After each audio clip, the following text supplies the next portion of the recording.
Howdy, folks. Welcome to the Daily Coin. My name is Rory, and today is Friday, April the 15th, 2016, and I'm very grateful to have just a few minutes of Mr. Craig Hemke of TF Metals Report. He has agreed to give us a few minutes of his time this afternoon to discuss what's happened with Deutsche Bank and the market rigging. Craig, how you doing today?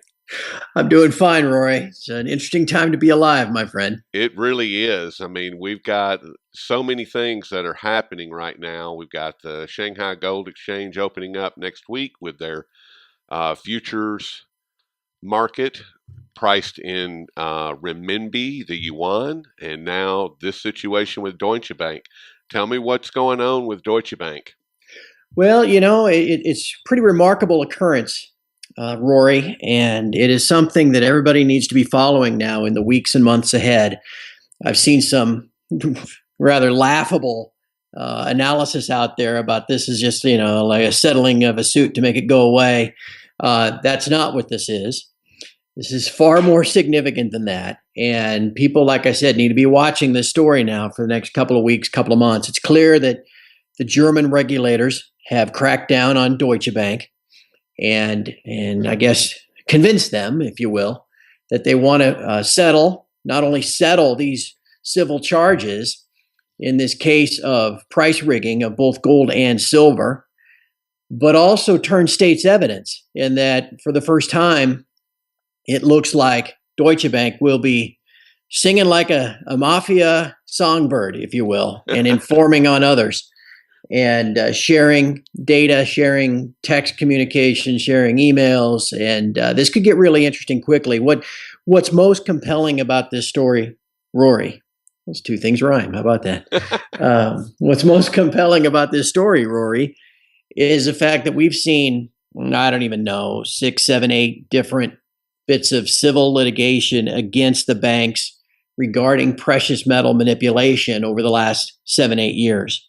And the banks have worked hard to get them all thrown out before they were able to move forward. And they've always had the cooperation of the U.S. courts, and they have been thrown out. And what's critical about them being thrown out is that each of these cases were dismissed before we ever got to the legal, what we call discovery phase, where you can subpoena documents, where you can interview people under oath.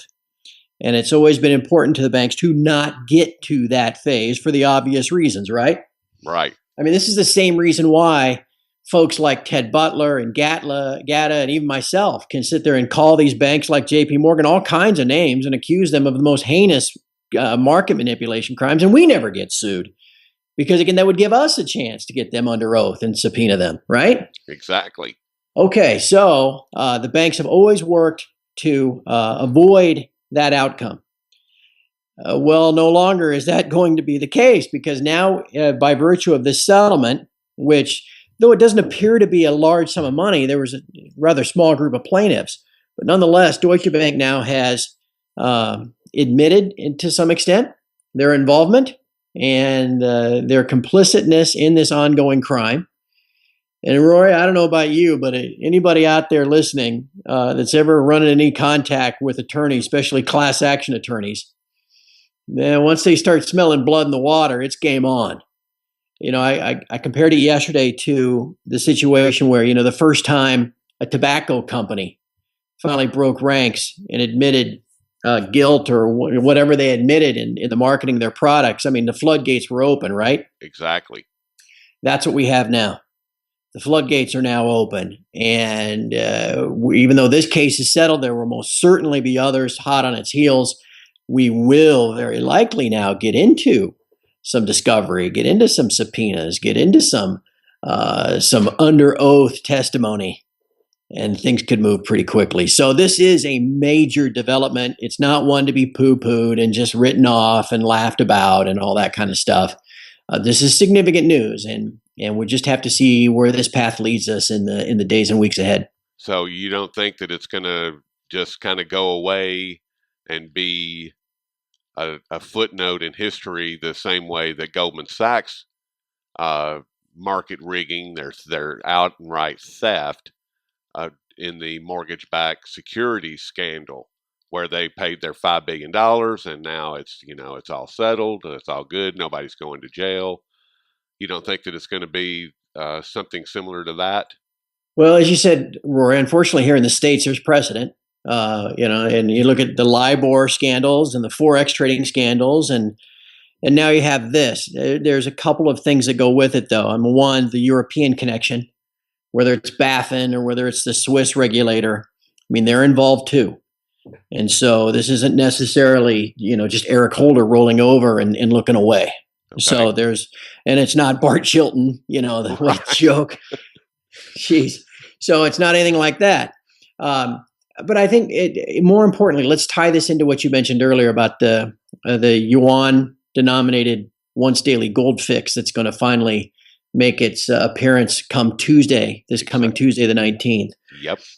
London has controlled and still controls the global precious metal pricing. It has for over a century, or centuries really, and it continues to this day. Now, price is discovered, and I use the term price loosely, through the electronic futures trading, which takes place 23 hours a day, mainly dictated by the banks on the COMEX.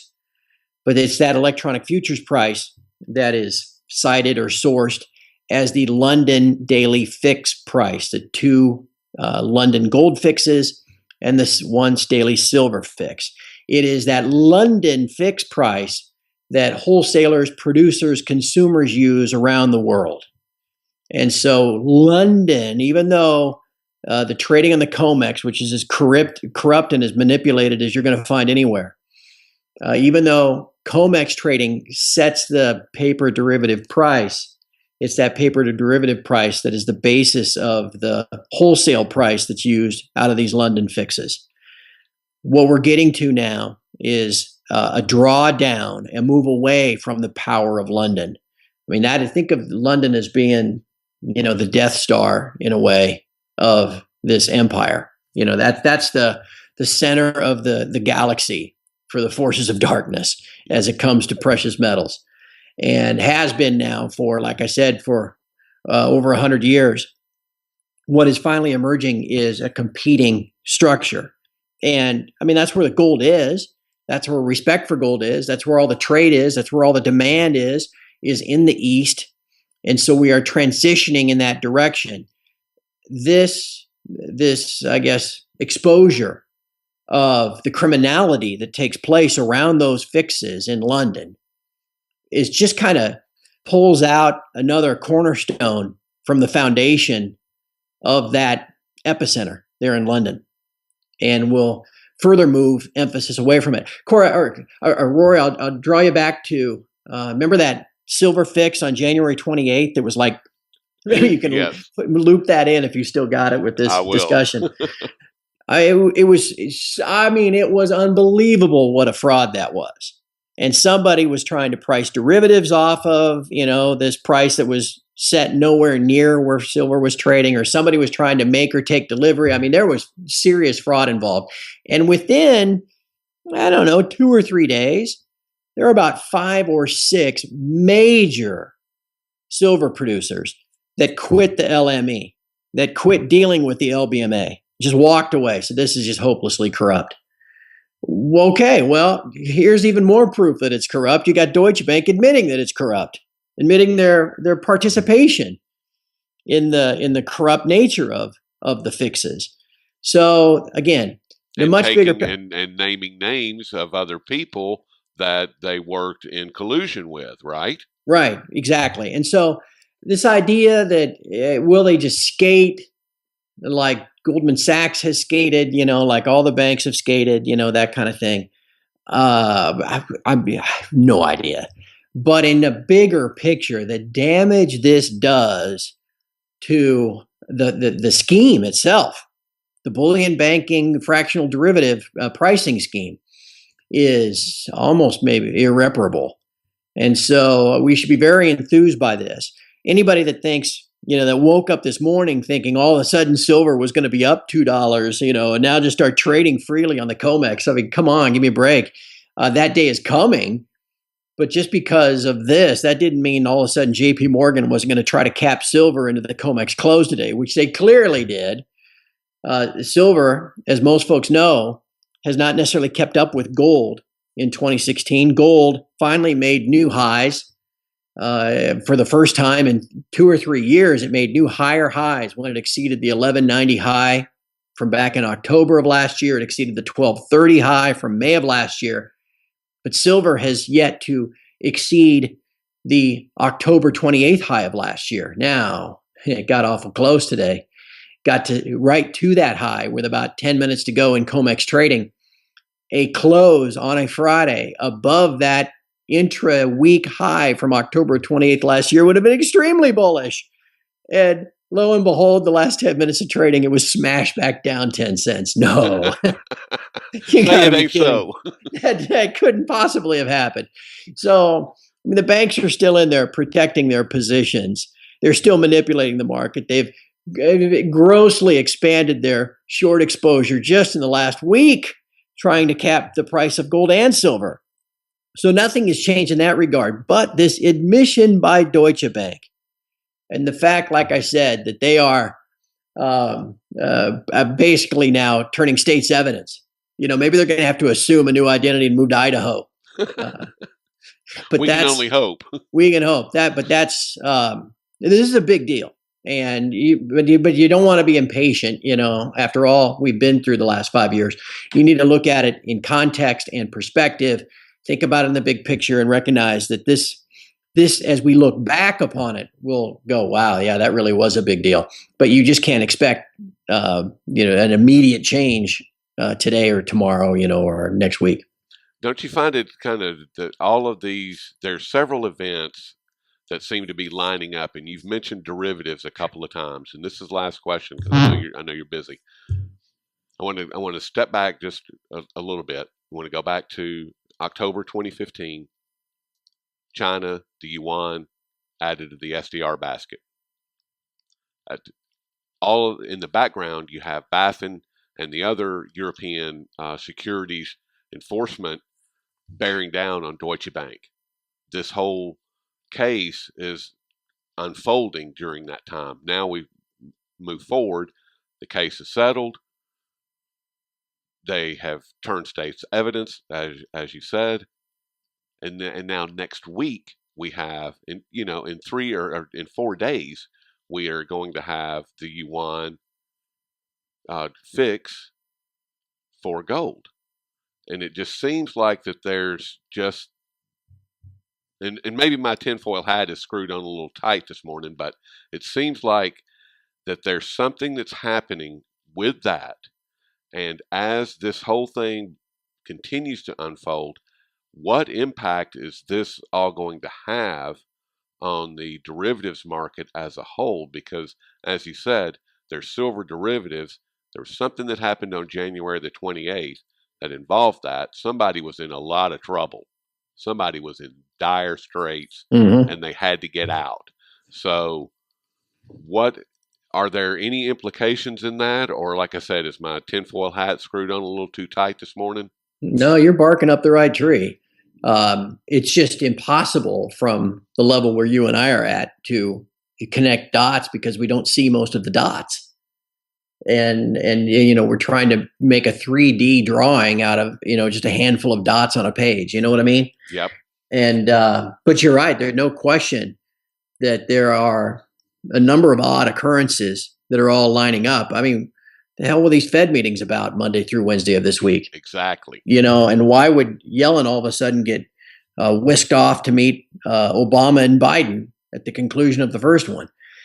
I don't, Roy, it's impossible to say. I will say this, though. I was talking to a friend of mine earlier this week, and I said, try to look at it this way.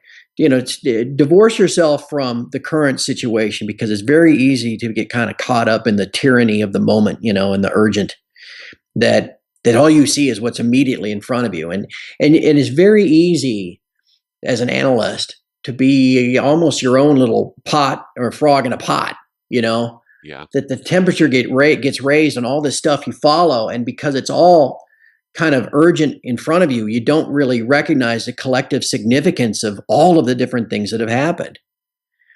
I just anybody listening, ask yourself that besides all of the headlines and the Fed meetings and the yuan fix and all these other things that are going on. Even just ask yourself this: if you were to go back to New Year's Day, you're sitting there watching the Rose Bowl, and gold hadn't in trading that day, but it wrapped up the year at 1,060. And it's just been the snot beaten out of it over the last couple of years. You got all these forecasts from all these buffoons talking about triple digit gold, and all that nonsense. And the mining shares have come down from, a hui of 600 to 105. Okay. When you're watching the Rose Bowl, I'm trying to remember who was playing, Stanford was beating the snot out of somebody. And you fast forward to today, April 15th, basically 100 days later. And gold is 1235, has been as high as 1285. The mining shares have more than doubled. If I showed up in front of you while you're watching the Rose Bowl and said, "Hey, Rory, on April 15th, gold's going to be 1235 and the hui's going to be 200," you'd probably think, "Oh my God, what's changed? There's clearly something going on." Well, here we are. What has changed? What is going on? I think we are in the middle of a rather consequential year. And Yes. I even find myself looking at this clearly manipulated beatdown we've had just the last couple of days, and the 4 or 5 overt, so blatant, it's as if they don't even care anymore, manipulations in gold over the last 5 weeks. And it doesn't even bother me anymore. It's like, whatever. It's so clear now that they're desperate to the point that they don't even care what the appearance is, that I'm just comfortable just watching every day, adding to my stack, holding on to, the handful of mining shares that I have, and just watching this all unfold before me. That's about all we can do. Add to the stack, hold on to the handful of mining shares that you believe in, and let the chips fall where they may, because it seems like they are, if they're not falling, they're on the edge. They're falling. You're right. That's a good way to put it. So, like I said, I'm not going to take up any more of your time, Craig, and I really appreciate the insight, and it's going to be interesting, like you said, over the next few weeks, and folks, please keep an eye out, because I think that there's going to be a lot more coming down the pike. Yeah, and don't let anybody tell you that this Deutsche Bank story isn't a big deal, because it is. You may not be getting broadcast by the goons on CNBC or Bloomberg. They've got their own agenda, and you may not hear much more about it in the days ahead. But this is a big deal. Let it kind of play itself out, and we'll just see if, when we look back on the wreckage of everything in a few months. We'll see if we don't look back on April 14th and the revelations and go, "Oh yeah, that was pretty important." Yes, I would agree. Would agree wholeheartedly. And Craig, you can find all of Craig's work over at tfmetalsreport.com. And he has a wonderful service that's not very expensive and well worth the investment, because it's a great community and wonderful insight to be found there. Craig, is there anything you'd like to add to that? I could probably add lots, but I won't. We've really been doing great. The thing that people need to understand is that the metals markets are attempted, at least, to be 100% manipulated and controlled by the market making bullion banks. If you realize that and understand that, then you can begin to predict well in advance what they're going to do next.